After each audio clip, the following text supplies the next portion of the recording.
So recently, many users complained that Image Playground is not working after iOS 18.2 update. Well, this update was recently released for all the supported iPhones, including iPhone 16, iPhone 15, etc. One of the biggest features of this update was Image Playground, and many users complained that Image Playground was not working after the update. So this is the Image Playground app, and if I open it, then I can use it. For example, let's generate an image. And this is working fine.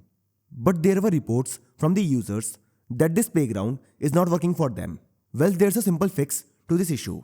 After the update, Image Playground will be downloaded, and this needs Wi-Fi. So after you install the update, connect your phone to a Wi-Fi network. So for this, open Control Center, tap on Wi-Fi,